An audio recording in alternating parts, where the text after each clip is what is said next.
It started with a missing person report. Hello. Hi. How you doing, sir? Have you seen her from your neighbor? No, not today. A young mother didn't show up to work for 3 days. At this point, we're getting a little more concerned about what's going on with Roaa. Roaa? Why she isn't here, why she isn't answering. When officers knocked on her door, they noticed a smell, faint, sharp, and unsettling. We could smell like a sour smell, like something that was like starting to rot. The deeper detectives dug, the more confusing it got. We knew we had most likely found her, which was a relief to us. Okay. But I was aware that there was still a lot of more work ahead of us. At the center, a man named Fahad, Who's that? Is that Nick Merckx? Nick Merckx? Nicholas, what did you do? who still wanted control. He told us the following day he was worried that she had returned to pick up their son. Trying to call her on her phone, there was no answer. Okay. And then there was Hamza, the coworker who was more than a friend. Hamza. She looked like somebody that I used to know, like an older version of her. I mean, these Arabic girls, they be cute, I'm not gonna lie. There's no I like me a little Arabic girl. Okay. Between me and her. I guarantee you on everything. There is absolutely zero. And Ammar, a friend who wasn't telling the full truth. No. No way. They got him on video walking around with a shovel. Remember, they showed that they said that, oh, I think we found her. And they showed dirt. My man got a whole shovel in his hand. Bro. Oh, man. Bro, you know, how many videos have you seen, these crime videos, where you see that the cops, they go to the local Walmart or whatever, and they find the suspect grabbing cleaning supplies or a saw to chop up the body or a shovel to dig up a spot to bury it. Like, bro, this is so textbook right here. This is so textbook. The full truth. If we find out that she is harmed, the people responsible go to prison. It would take hidden maps and a jailhouse confession to uncover what really happened to Roaa Al Dhannoon. Welcome back to the channel. If this story made you pause, hit like to support more cases like Roaa's that deserve to be told. Okay. Subscribe and turn on the bell. And if you believe justice matters, drop a comment with Roaa's name to keep her memory alive. Roaa Al Dhannoon. 24-year-old single mother Roaa Al Dhannoon had a routine. She's only 24? I'm not gonna lie, she looks much older than that, right? I don't know, she must have been stressed out. She looks older. She looks like she's more like 34, if anything. It's the eyes. She showed up to work. She took care of her son. She kept to herself. So when she didn't show up for 3 days straight, her coworkers started to worry. They knew something was off. On October 19th, 2016, Lakewood police were called in to check on her. At 3 p.m., a patrol unit was sent to her apartment in the northeast side of town. A lot of people might assume that if someone hasn't shown up to work for 3 straight days, something bad must have happened. But the truth is, in most of those cases, especially when it's a coworker or boss filing the report, the person isn't actually missing. So when the police get a report like that, they'll definitely look into it, but they're usually expecting it to be a quick in and out case. The officer knocked on the door. No answer. But even before stepping inside, something didn't feel right. As they stood there talking, the detective caught a sharp smell coming from her unit. Does it smell like something sour, maybe? Yeah. That's when the officers started to brace themselves for the worst. A strong, foul smell was coming from the place they were checking during a welfare call. Are they going to It kick the wasn't door a down? good sign, especially with someone who hadn't been seen in 3 days. One of them knocked again, hoping maybe someone would answer this time.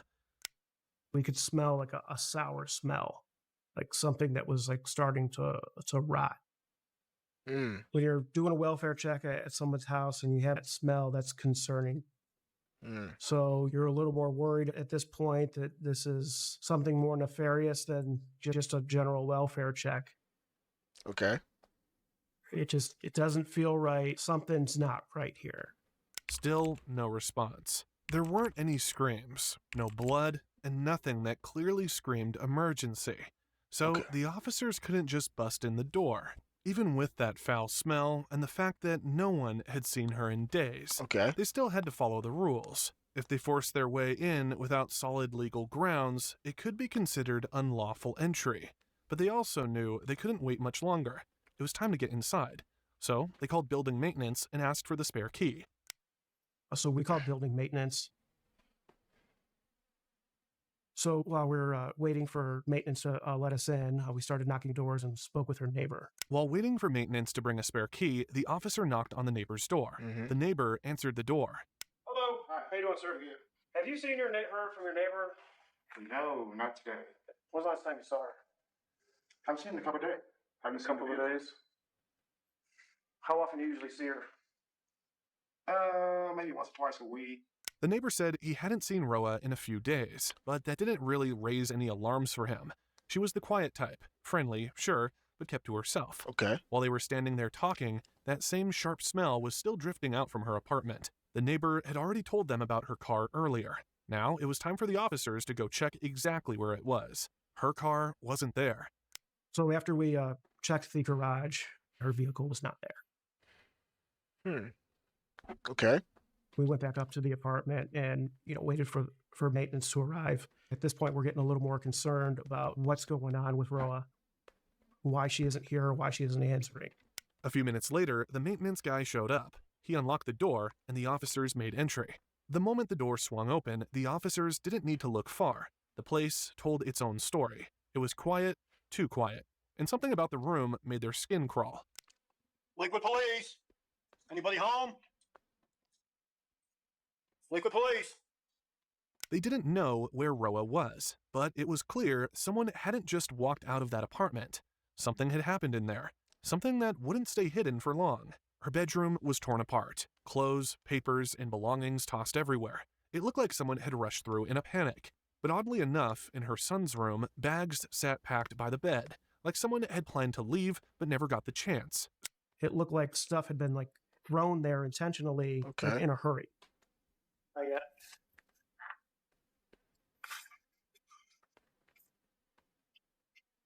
I mean, it didn't look like anything was packed in her room as opposed to her child,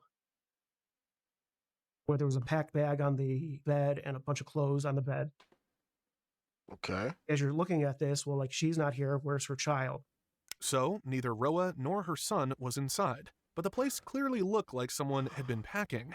What didn't add up was if she really left with her son, then why were all the bags still sitting there? When they moved into the kitchen, the smell hit harder. A jug of milk sat out with a glass next to it. The sour smell was coming from this rotten jug of milk. There was also a pan of cooked chicken on the stove, completely dried out. There was a jug of milk on the table with a glass of milk next to it. It looked like there was a meal prepared. There was a pan that was filled with chicken, and it was all dried out, and it was just still sitting out. No one had touched the meal. It had just been left there to rot. Okay. The scene didn't feel random. It felt like Roaa and her son had been pulled out of their home in the middle of everything. Even with the mess, nothing inside pointed to where they might have gone. No All right. blood, no notes, no sign of forced entry. Roaa Al Dhannoon came to the U.S. in 2014 as a refugee from Iraq. She wasn't alone. Her husband, Fahad Muhammad Saeed, came with her. They first landed in California, but later moved to the Cleveland area. Okay. In the beginning, things seemed to be going well. Both of them were working on getting their residency status, but over time, their relationship started to crack. By September 2017, the two had divorced, and Roaa was granted full custody of their young son. From that point on, Roaa's whole world centered around her little boy. She started fresh, building a quiet life as a single mom and working at a local restaurant to support them. It was actually her co-workers from that same restaurant who ended up reporting her missing.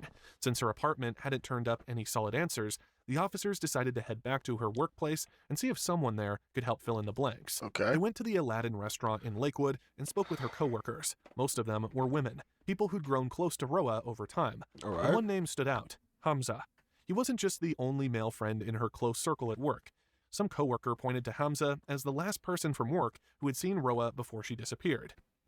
During my interviews with Roa's coworkers, I learned that she had a friend by the name of Hamza Balil. They had been friends for approximately 4 or 5 months at that point. I felt he was someone that I needed to reach out to immediately. The detectives wanted to know more, so on October 22nd, 2016, they called them to the station. Hamza was concerned for his friend. The detective wanted to know more about Hamza and Roaa. Anything new? No, nothing yet. He was very comfortable. He did not seem nervous at all. So I immediately wanted to start getting some background information on Roaa, as well as her relationship with Hamza. One of the first questions I asked was how they knew each other. So I know a friend of mine who owns a restaurant, and she works over there. He told me that he had met Roaa and they became friends. He would speak to her on occasion and they would just talk. He reiterated that they were only friends. From listening to this information, none of this appeared out of the ordinary to me at the time. And we kind of became friends, and she's married and everything. But according to what Hamza told me, Roaa was very worried about her ex-husband, Fahad. Hamza said Roaa got full custody of her son after the divorce, and the court had already put protection orders in place. Fahad wasn't allowed anywhere near her or the child. Wow. But that didn't stop him. He kept showing up. Why? Watching from a distance, following her around. Roaa had told Hamza she still didn't feel safe, no matter what the court said on paper. He kept coming back. When the first time we met, she was talking about times he comes in, because he's like, I have a lot of friends that comes in, like family friends, and sometimes he comes in, he just creeps and stuff like that. I had asked him, when was the last time you had seen Roaa or spoken to her? And it was surprising to me when he answered, it was Sunday, October 16th, which was the same night she was reported missing. Hamza told them he'd last seen Roaa on the night she disappeared, October 16th. They talked, relaxed, and smoked some hookah. But it wasn't a casual night, not really. Hamza remembered how on edge Roaa had been, how she kept checking the hallway. So then at 6:35, I told her that I have to leave. And I was going to leave. And then she wanted to check from the little thing by the door if he's there. Because sometimes, he gets in. And he was there. What do you mean she checked? What did she check? Like, there's a door and there's a little eye thing? Yeah. Okay. Because like I said, she's a real afraid of it, Okay. Like, not afraid, but I would say, she doesn't want any problems with him, So then, and she was kind of all worried and stuff like that, Roaa had felt like a hunted woman, Wait. but Did he just say that she wanted to check the peephole of her door before the guy left because she wanted to see if her ex-husband was there? And that he actually was there? What the hell? Bro, I'm not gonna lie, that's kind of scary, bro. What? If y'all don't live together anymore, why is he there? Is he stalking her? Does he think maybe this guy that came over might be seeing her romantically and he doesn't want to see her with anybody else romantically? I don't know how they do things in Iraq, but I know over here that is not that's not cool. It's not acceptable. It's very, very alarming. That is scary. That is scary right there. I'm not gonna lie, that's scary. Wow. what Hamza said next made the police realize they were no longer dealing with just a missing person. They were now dealing with a stalker. And I was like, well, what do you mean to do? Like, if you want, I can leave. I don't care. Right. So she looks out the people and like from he's in the hallway? Yeah. He was in the hallway. She could see. Yeah. Okay. Yeah, he was there. That's crazy. Okay, she was like, he was like, I don't care, you can wait, and you can come in. But he said that, like, because it's like, like I told you, like the Arabic community, especially the Arab community, people talk about each other, blah blah blah blah blah blah blah blah blah, all mumbling.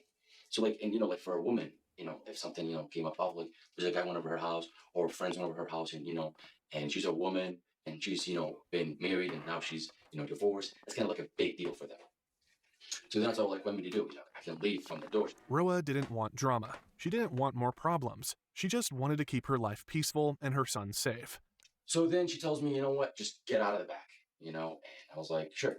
Hamza didn't think much of it at the time, just Roaa being cautious. But now, with her missing, every detail started to matter. It didn't take long for the police to start putting things together. Fahad wasn't just an ex. This wasn't some clean, quiet breakup. Their split had gotten ugly. He'd threatened Roaa. He'd hurt her. That's why the court had stepped in with a protection order, and he had already broken it. That violation was enough for the police to finally move in. On October 25th at 1 p.m., 2016, they headed to Fahad's workplace with a warrant in hand.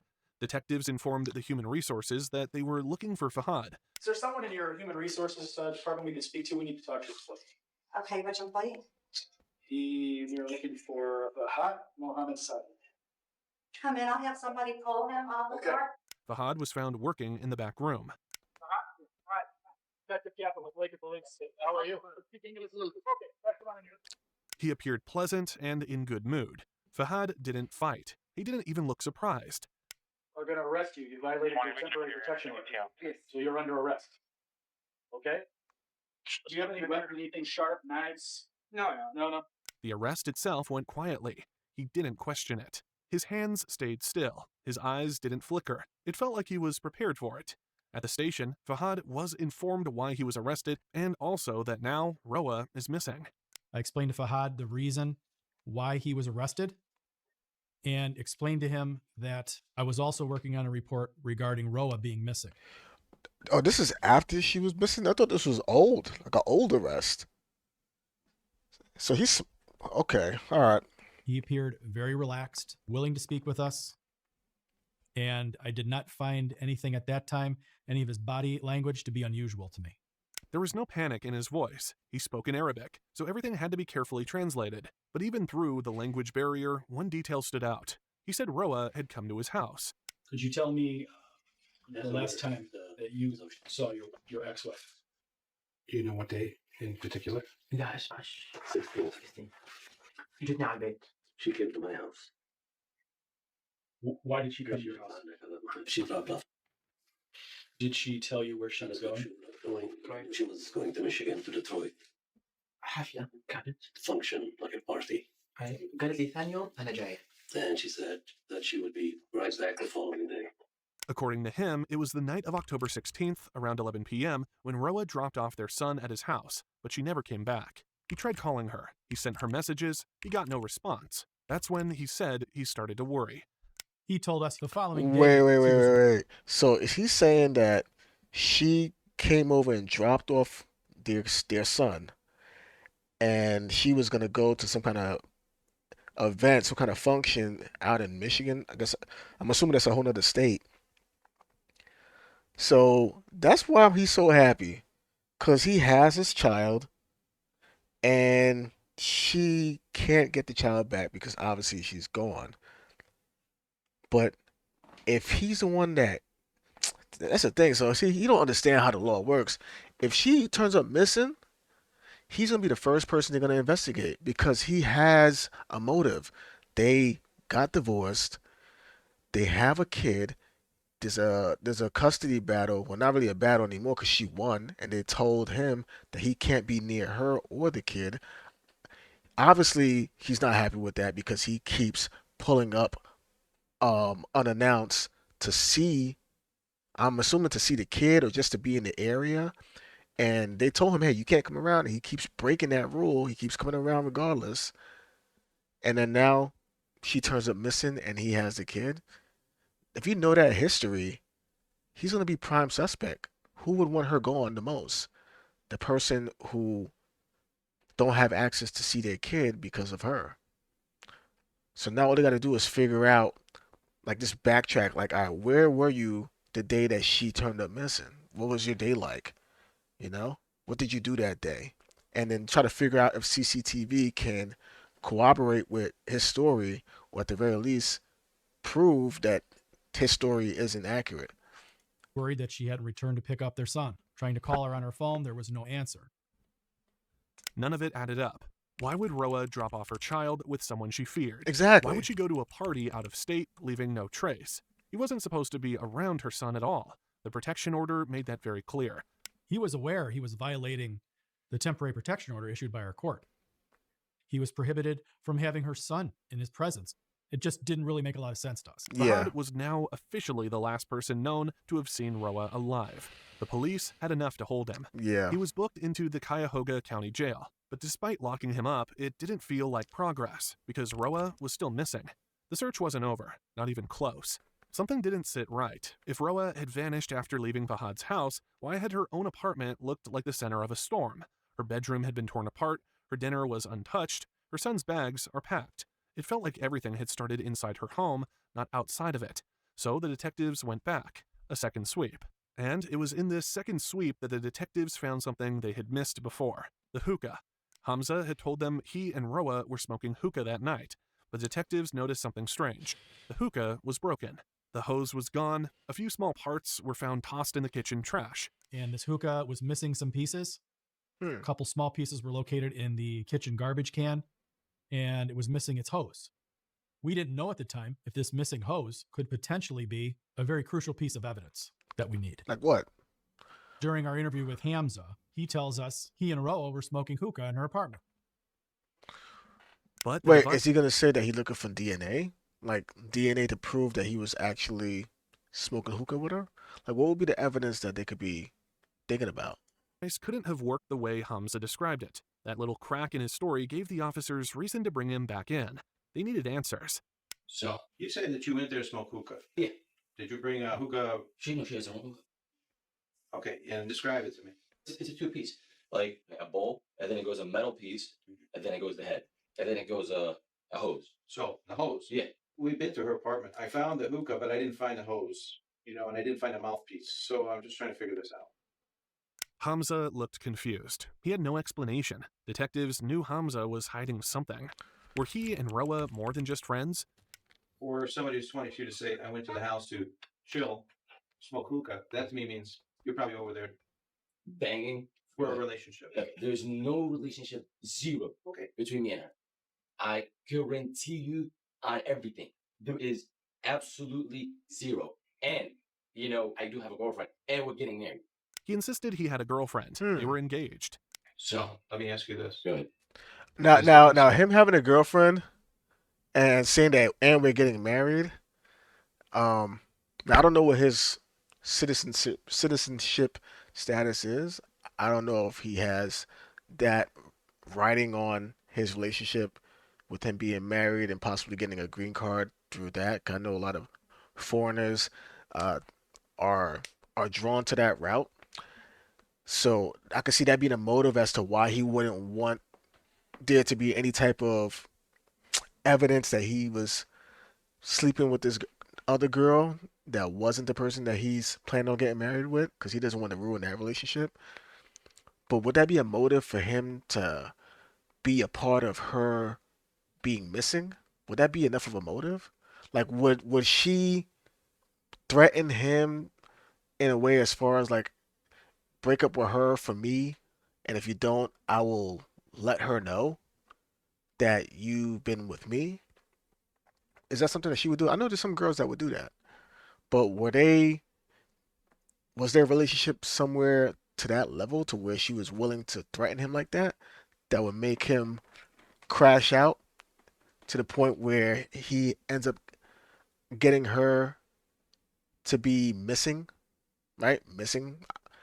So that way he doesn't have to worry about her ruining whatever progress he made with his current relationship that will lead to him getting married, and assuming he's not a citizen, which will lead to him being able to get a green card through marriage. I'm just guessing here, right? I'm just throwing things together. The word of you being there would get out to your girlfriend. I mean, I don't care as long as you guys find her. But at the same time, I care about my reputation. That part clearly rattled him. He didn't want his name getting dragged through the mud. That's when the detective saw his chance. He told him if he really wanted to clear his name, the best way was to take a polygraph test. And he agreed. Did you insist? Polygraph test? I mean, that can't be used in court. So it's like, I don't even know why they still do that. I mean, they use it as a way to kind of like see where the person's head is at, but it's not like 100% accurate. So I feel like it's a waste of time most of the time. I feel like it's only good for someone who's not aware of what I just said, and it's good to like get them rattled up. So then afterwards, you could probably get them to confess if you can prove like, hey, look, this polygraph is saying that you're lying. You know what I mean? So You want to clear this up now, or you want to deal with this the hard way later on? And if the person is not aware, they might say, "All right, damn, they got me. Let me just spill the beans." So it's probably a good tactic for people who are I'm not gonna say ignorant to the rules, but are just ill-informed. Parents. No. What was the Reed. question?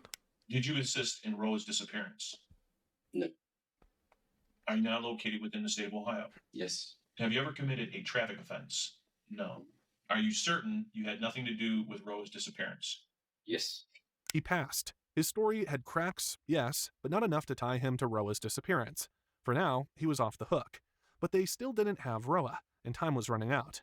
With Fahad behind bars and Roa still missing, the case had hit a wall. That's when the detectives decided to try a different angle. They went back to the basics: phone records. Fahad's phone showed a call made during the exact time window Roa had vanished. I didn't watch this video before, but I'm pretty sure it's the ex-husband. The fact that he was stalking, and his motive was to get his son back, and he has his son even though he has a protection order against him. Like, come on, he's clearly got to be the guilty one, right? When we began to look at Fahad's phone, there was a phone number that he had contacted right around the time of Roa's disappearance. We had a witness that placed Fahad near the apartment, and then we had a cell phone number of a person, yet unknown, who he was communicating with. His name was Ammar Sami, a friend of Fahad's, and when they checked Ammar's phone, location data from that night, they found something chilling. He had been right outside Fahad's apartment. That changed everything. On November 19th, Ammar was brought to the Lakewood Police Department. He didn't seem nervous, said he was ready to help. Detectives got straight to the point. What had he and Fahad been doing on the night of October 16th? The day I'm focusing on is the 16th of October, the day that you were at work. 9:30 he left the work. Before that, Fahad called him. 7:30. Around 7:30 called. Yeah, he said, "I'm here and I'm gonna be home in about 10 o'clock." I went to his house, close to his house, like in the street. I called him and he came down. They went to like a mini store to bring some cigarettes. Ammar said that the two part ways, and Ammar said that he went to Walmart. He claimed not to know where Roa was. Ammar said it was nothing serious. They'd met up, stood outside, and smoked some cigarettes. Then he claimed he dropped Fahad off at home and went to Walmart by himself. He had said he had no idea where Roa was, but the detectives weren't convinced. The timing was too perfect. The phone calls, the location data, it all placed Ammar right in the middle of everything. If we find out that she is harmed, the people responsible go to prison. If people are not citizens, you could be subject to deportation. There's no problem. I'm really ready to help with anything. And it doesn't mean deportation with you and your wife. That means you deportation. Wife stays here. I'm ready for anything if I'm involved. I'm ready for anything, but what I really would like to have is the truth. But Ammar stuck to his story. He didn't flinch. They couldn't hold him any longer and had to let him go. Remember, Ammar had told the detectives he went to Walmart after meeting up with Fahad. He indicated to us that when he dropped Fahad off at the apartment, he had gone to Walmart by himself. Just to be sure he wasn't bending the truth, the officers pulled the security footage. And sure enough, like clockwork, his car rolled into the Walmart lot. So far, so good. But then something changed. The passenger door opened. So that's him. Unless that's Ammar. And then in front of him, I think that's Fahad. And remember, we saw earlier, Fahad was walking around with a shovel. So don't tell me homie Ammar was with Fahad when he went to buy the shovel. You didn't ask him why he bought a shovel? And out stepped Fahad. They weren't apart like he claimed. They were together. That was the first lie. We observed Amir Sami's vehicle pull into the parking lot and park. At that point, we do observe two people exit his vehicle. We now switch our attention to the door entrance camera to Walmart. At that time, we did see both him and Amir Sami, him being Fahad, enter the Walmart. The footage from inside the store showed both men entering through the front door, walking toward the hardware section. There, on camera, Fahad reached for a 6-foot digging shovel. Wow. And at that point, we observed Fahad remove a 6-foot digging shovel from the rack, and both him and Amir Sami then proceeded to the checkout registers. Ammar stood right beside him. Both men proceeded to the checkout, bought the shovel, and left. Bro. It indicated to us that Ammar was not truthful with us, that he had lied to us. He certainly knew something, and we felt by bringing him in a second time. Amar he had no reason to be at the Walmart or whatever. Like it's not like you was carrying bags. You went there. Why? I'm glad that he went because if he's a willing participant in this guy preparing to bury his ex-wife, right? Then yeah, you should definitely go down too. But it's just stupid that he's even there. And our hopes were that he would confess to it. Not only had Amar lied about being alone, he was now tied directly to a suspicious purchase made right after Roaa went missing. He was now physically present at a key moment when Fahad bought the very thing that could be used to bury a body. Yep. That flipped the script. So they brought Amar back in. As part of our investigation, we went to Walmart. When we watched this video, we saw something very interesting. What do you think we saw? This time, faced with video proof, Amar didn't lash out or confess. Instead, he tried to play it off. I've had a lot of surgeries and I take a lot of sedatives. Excuses? I may have forgotten something. Before I said I may have forgot something.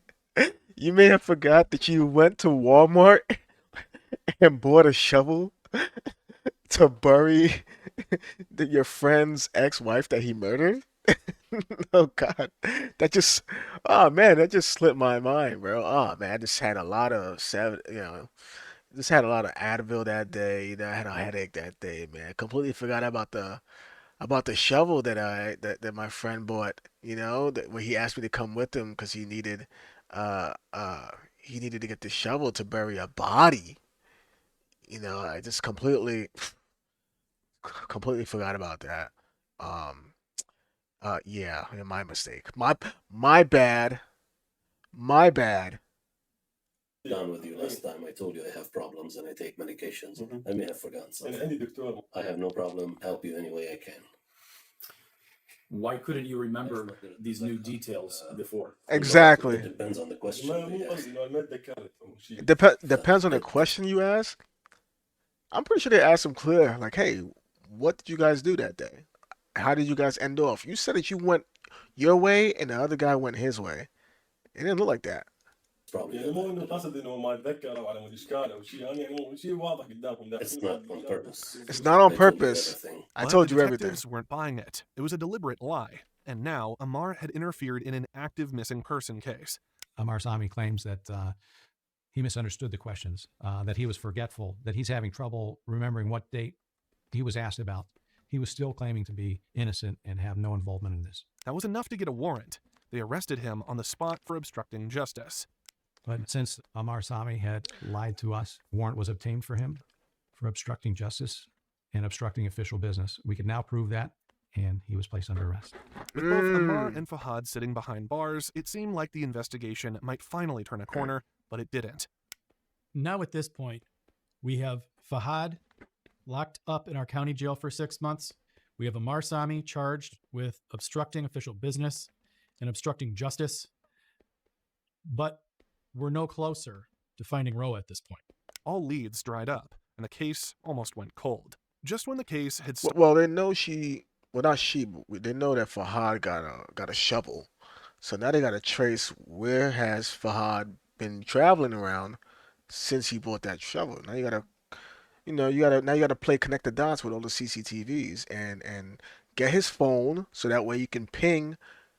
You can see all the towers that phone ping and see where he spent the most of his time. That was in an area that was kind of like foresty, where he could have dug a grave, and to see, okay, looks like he's been over here for about an hour and a half. This is a random place for him to hang out in this like wooded area, So I think that's the best bet way to start looking. And the clock was ticking. Something unexpected came through. A phone call that would turn the tide. Michael Police and Fire. Hi, yes, I have information about a missing person. Okay. Her name is Roaa, like Roaa. Right. I don't know how to say her last name, but I know who you're talking about, though. I know who you were talking about, though. Damn, I guess that was a popular case at the time. Was finally ready to talk. Her boyfriend was Fahad's cellmate, and he had something to share with the authorities. And then Fahad's cellmate? Wow. Don't tell me homie is in jail talking to other convicts or other, you know, jail people about his ongoing situation, his ongoing case, telling them what he done. That is so dumb. Why would you tell somebody who is another criminal what you've done? Like oh my God, that's so stupid, bro. You don't think they're gonna try and use that against not even so much against you, but use that as a way to reduce their time? He said something that made the detectives freeze. On Friday after work, my boyfriend called me and said he didn't tell me what was said, and like his wife is missing. What's that about? And he's like, I don't know. And I was like, well, that's weird. He's like, yeah. So then when he told me on Friday, because he's like, I'm getting a little nervous, this guy's getting paranoid or something like that. And I was like, okay. So I don't know, but I just wanted to tell you guys, whatever information you need to know. Her boyfriend also spoke Arabic, so Fahad told him crucial details about Roa's missing. This boyfriend of hers also spoke Arabic, so he was able to communicate with Fahad in the jail.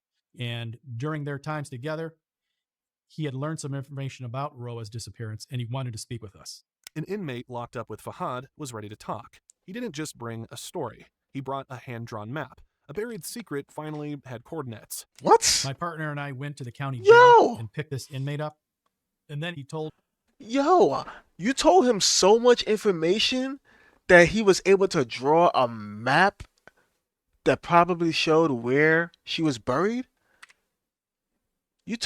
Look at this map. Actual case photo of the map. Is there an X marks the spot? Garage? Edgewater? I don't understand what I'm looking at as far as this map goes. But you said so much information that bro was able to sketch together a Dora the Explorer map. That's crazy, bro. How you and Judge just talking? Oh, that's so crazy, bro. I love it. Don't you love to see it? My partner and I went to the county jail and picked this inmate up. And then he told me he has a map drawn, allegedly by Fahad. It was drawn by... He drew the map himself? He drew the map himself. What? What would lead him to do such a thing? First, you want me to tell you why he drew that?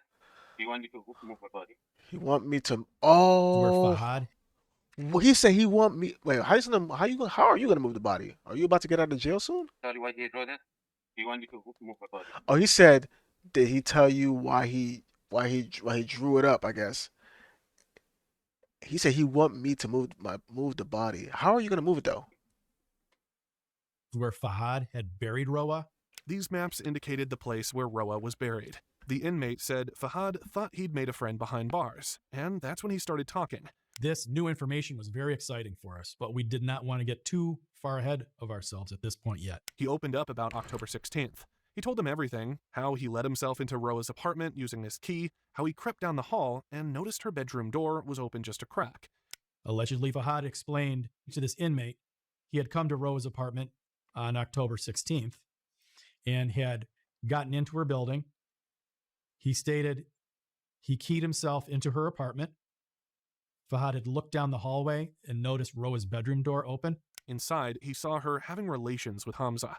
Fahad didn't say a word at that moment. Instead, he quietly pulled out his phone and hit record. And he approached that door, and when he looked inside her bedroom, he observed Roaa having relations with Hamza. He did not make any sounds. He claims that he made a brief recording of the two of them in her bed, and I think that would be enough to anger him to a point where he could cause her some harm. You know what's so crazy about that? Because she did say that sometimes he'd be pulling up and he can still get inside the apartment. How is he getting inside the apartment if he no longer lives there? Meaning, yeah, sure, he may have had a key at one point, but how come you never got the locks changed? Like, what are we talking about? If you're so afraid of this guy, why not get the locks changed? I think that's reasonable.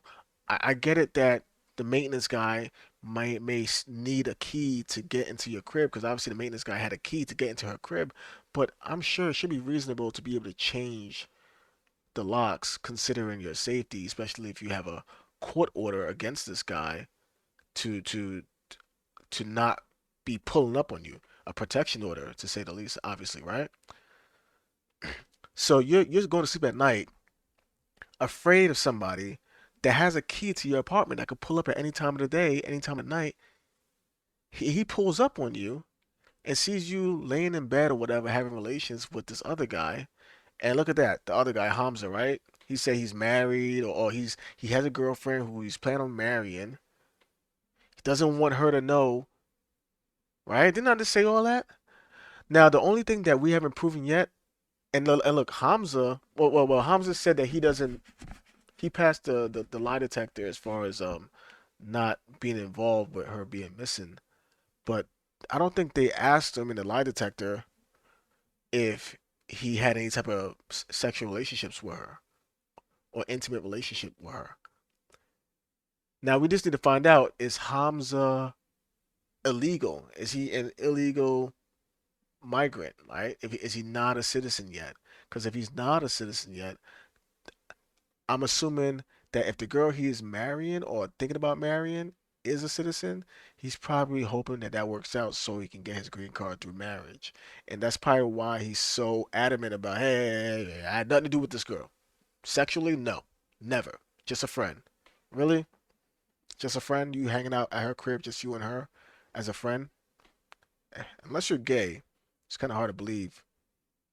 Fahad didn't go into much detail after that, but he did admit one thing. He buried Roaa somewhere far, somewhere hidden, a place he was sure the detectives would never find. On May 15, 2017, officers and agents from the FBI's evidence response team gathered at the site marked on the crude map. After hours of searching, one of the FBI supervisors took a shovel and struck something just beneath the surface. Several hours had gone by of us looking around. The supervisor of the FBI's evidence response team decided to grab a shovel, and he had dug maybe a 12-inch deep hole, and he said, "What's that?" He paused, leaned down, and brushed away the dirt. It was a zipper, canvas, and not long after came the unmistakable smell of death. And you ended up seeing the corner of a zipper to a, felt like it was a canvas bag. We began digging a little bit more around this area and started to smell decomposition, and we knew that this was the spot. They didn't need confirmation. They knew it was her. They'd finally found Roaa. We knew we had most likely found her, which was a relief to us. But I was aware that there was still a lot of more work ahead of us. It was now time to press Fahad for a confession. You were very angry when you saw her in bed with this other guy. If I wanted to, I would have killed the two of them. Right. But he was gone when you went back up to her apartment. It seems more convenient to me that you would go back up to her apartment once that guy is gone and confront her there regarding what you had seen, since you were right there. He saw Roaa in bed with someone else. Fahad waited until the other man was gone, then returned to confront Roaa. You didn't have time to leave. You went back. Ooh, and remember Hamza, he said that when he was ready to leave, that she said, "Hey, hold on, before you leave, let me check the peepholes real quick to see if my ex-husband is out there." And Hamza's like what? Well, that's so random. Like, you serious? And then she goes and checks the peephole, and it turns out that he was out there in the hallway. And he's surprised, like, damn, for you to wonder if he's out there and then he's actually out there, this sounds like a problem, right? That's his thought process. And then she tells Hamza, "You know what? I don't want any problems. How about you just leave through the back, through a different exit?" And then look what happened. After Hamza leaves, apparently, more than likely, he comes in. Either he comes in or she lets him in. And then somehow, whatever happened, and she turns up missing, right? Up to her apartment after that guy left, and you confronted Roaa in her apartment about what you saw. Remember how the inmate said Fahad claimed he recorded what he saw? Well, the detectives dug through everything. Phones, drives, accounts, where's the recording? Anything tied to Fahad. But that video, it never turned up. It never turned up. There was no proof that Fahad had actually recorded anything at all. That video, most likely a lie. There Damn. was no evidence that he actually recorded the event at all. Okay. We believe it was just a ploy. I think the reason he had told Roaa that he had videotape was that it would save his image in the community. Just a way to protect his own ego and reputation, especially among the local community. During the interview, I mean, videotape of what? Like they're not together. I don't understand. What would the videotape be used for? It's not like you're looking for a reason to divorce her. Like you're trying to catch her cheating. Like you guys were no longer together. Like what would that have been useful for? Now they kind of made it seem like it has something to do with their community, with their Arabic community. I don't know how the Arabics move. I don't know what their lifestyle is like as far as like the community and what's frowned upon even after a divorce. Like if you is it like can she not like not gonna say sleep around, but like get to know another guy in a personal setting as far as in her home when she's a single woman? And at the end of the day, is that really a big deal considering that she's no longer in that part of the world? She's in America. Like, we do things a little different. Not saying it's better, but it's different, you know? Fahad painted a very different picture, one where Roaa willingly returned to his apartment with their child. He claimed they reconciled, shared a night together, and talked about starting fresh. But in the quiet hours of the night, something set him off. He said he couldn't sleep. So during the interview with Fahad, he had indicated that Roaa wanted to reconcile, that she came back with him to his apartment. They had relations. Their child was there, that they were going to get back together. Oh. It was at that point. Yeah, you know how many stories I've seen like this? I've seen so many stories where the killer always say that that day that she disappeared or the last time he saw her, they were talking about getting back together and making things work and that it was the victim's idea. It was the victim's idea. And then all of a sudden they die or turn up missing. They leave the country or whatever the case is. Wow. But hey, just so you know, the last time she was alive, her last moments alive was everything was great between us at that moment. Everything was going to go. It was only going up from here. So unfortunate. I'm in the middle of the night. Fahad claims that he was restless. He wasn't sleeping. He heard movement in the kitchen. According to him, Roaa was standing there. He claimed she had a knife. He said she thought he was asleep, but he was watching her. I'm looking at her. She's coming my way. She thinks I'm sleeping, but I'm wide awake and I'm watching her. Oh no. Is this He a said story? He panicked, jumped out of the bed, tried to grab the knife. He got behind her and began choking her. And in that moment, he knew she was gone. He jumps out of bed. He attempts to... Bro. Bro. Oh man. Guys. This right here. This right here is what you call desperation. This is a desperate attempt. A desperate Hail Mary 70-yard throw. Full court shot. Not half court. Full court buzzer beater shot to win the game. 70-yard touchdown type of throw to win the game. Desperate attempt to... Now he's saying that she, for whatever reason, in the middle of the night, got out of bed, went and grabbed a knife. After everything was looking good, her saying she wants to reconcile and make things work now, her coming over to his place, he just so happened to be having trouble sleeping for whatever reason this night, wrestling in his sleep. And he opens his eyes and he sees her standing there with a knife. And he jumps out of bed to grab the knife out of her hand and he ends up putting her in some type of chokehold. And before he knows it, she was out. And instead of calling the police to tell them this theatrics of a story, he calls his boy, "Hey, bro, let's go run to Walmart real quick." Why? "I gotta get a shovel." "A shovel for what?"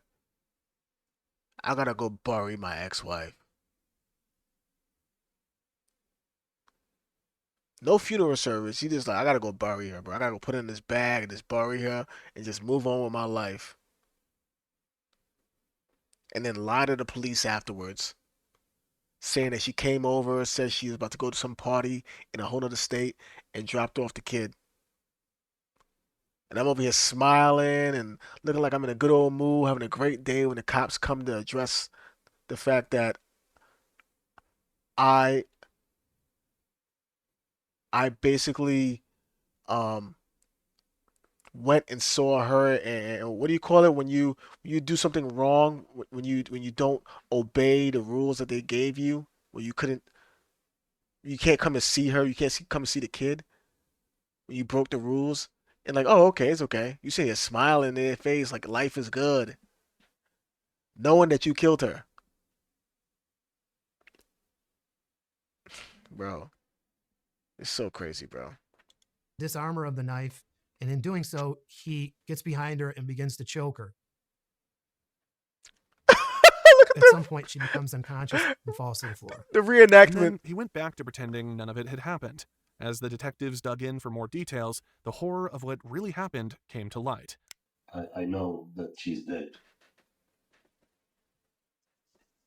I put her in a bag.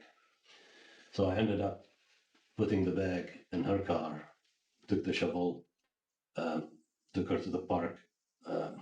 I dug up a hole for about 2 hours, buried her. Fahad had not only Oh, that's his translator talking. killed Roaa in cold blood, he'd buried her right in front of their young son. That boy, barely old enough to understand what he was seeing, had witnessed a moment no child should ever carry. The trauma didn't just belong to Roaa, it was stitched into the memory of her son, too. It took over a year of chasing dead ends, confronting liars, and digging, literally and emotionally, through the wreckage of a broken family. But in the end, justice finally caught up with Fahad Muhammad Saeed. On January 18, 2018, Fahad pled guilty to the involuntary manslaughter of Roaa Al Dhannoon. Alongside that, he faced charges of kidnapping and burglary. The court handed him a 25-year prison sentence, but there was more. After serving his time, he would be I'm about to say, after serving his time, I bet you they deport him. After serving his time, he would be deported back to Iraq. So first, we put you in a box for 25 years. And then, after that, we kick you out the country. It's like, nah, we ain't gonna just send you home. Nah. Why would we just send you back? You think you're gonna do crime here? I don't care if you kill your own kind here. You do murder here, you're gonna serve time here, and then after you serve your time here, then we kick you out. And then, you can go and live your life over there. We don't want you back out here roaming the streets. If you don't know how to behave like a civilized person, we don't want you here, bro. That's crazy. Ported back to Iraq, the same country he and Roaa had once fled together in search of safety. And Fahad hadn't acted alone. His friend Amar Sami, who had tried to play innocent, was exposed for his role. Oh yeah, what was his role in this? Was he just the friend that gave him a ride to Walmart? In covering up the crime.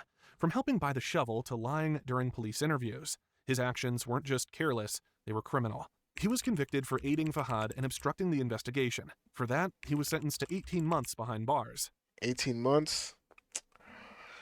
I mean, I guess 18 months. I'm trying to think about his involvement. If his involvement is just, I guess, riding along to go to the store, and then not telling the truth, right? Later on, lying. Now, did he know that Fahad was gonna kill Shorty? Or did he find out afterwards? Like, damn, so what now? I need to go buy a shovel. I bet. Let's go. 18 months. You know what I mean? I'll let that slide. I'm not gonna say I'm not gonna say he deserves 18 years. Like he didn't do the killing. He just went with the dude to the store to get the shovel. You know what I mean? So 18 months. I mean, it is what it is. I'm not mad at it. Roa's story was one of survival, strength, and stolen freedom. She escaped war, found a new life, and built a world around her son. She fought hard for her independence, but in the end, it was her past she tried to leave behind that came back for her.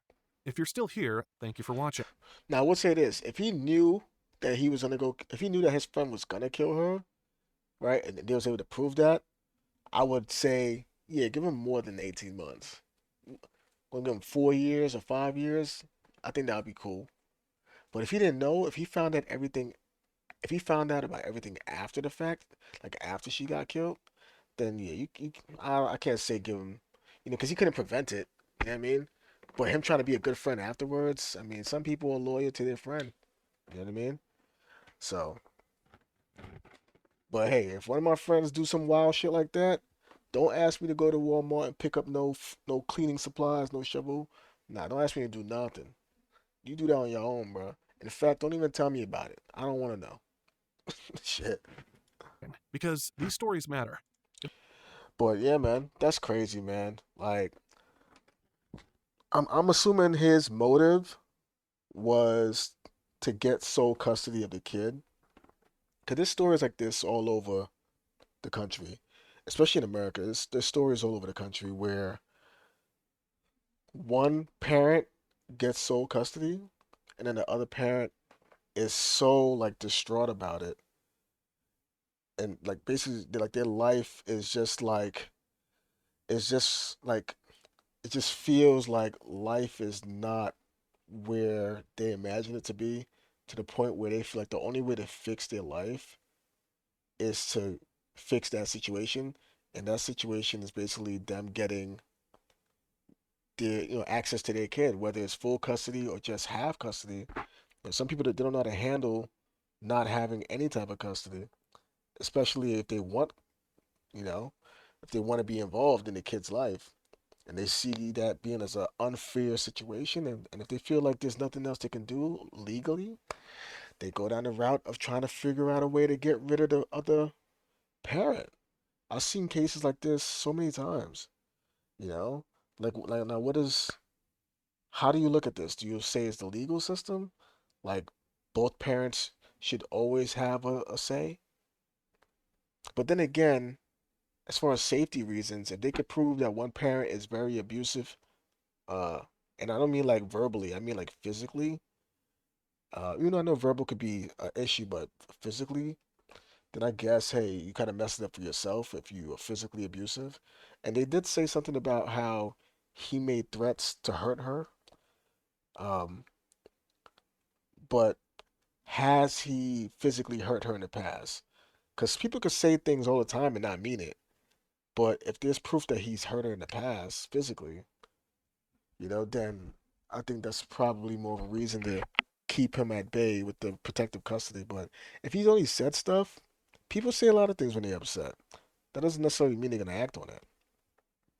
You know, some people might say, "Well, you don't want to wait for them to act on it. You want to make sure that you believe them when they say it, because the first time they do it might be the last time they do it because that person might be dead."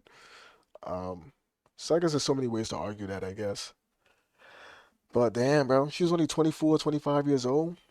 That's tough, man. But you know what? I say this: if he did sneak into her crib because he had a key still, then I would say that if she was willing, not willing, but if she had the opportunity to change the locks on her door, once he moves out and you have a protective order against him and you notice he keeps showing back up, you gotta change the locks on your door, bro. You can't keep the same locks knowing that he still has access to your apartment. Like you gotta change the locks. Like this, that is so stupid to not change the locks. You can't say you're scared of someone who has keys to your house. Like it's retarded. You know. Now, obviously, I'm not trying to victim blame, but it's the same logic of if you buy a PS5 and you have the PS5 in your passenger seat in your car and you do not have tinted windows and you have it parked in a public parking lot overnight with your damn car light on inside and the doors unlocked, right? If you happen to find your car empty the next day, yeah, sure, people shouldn't be going in people's car that doesn't belong to them. But most people would say, bro, you had a PS5 in your car left overnight with the car unlocked and the lights on. Like, I mean, yeah, that sucks that someone broke into your car. Well, not really broken, but opened the car and stole the PS5. But, bro, that's kind of a dumb thing to do, bro. Why would you leave a PS5 in your car with the car open? All right, that's kind of dumb, right? And I'd say the same thing here. It's kind of dumb to be afraid of somebody and then still have the same locks to your door that they have keys to, like after they move out. Like, it's one thing if that person came back and killed her the same day or the next day after he moved out, but it sounds like time has went by to where she had time to change the locks and just hasn't. Assuming that in her building they would allow her to change the locks, especially after explaining her situation. So that kind of sucks, I'm not gonna lie.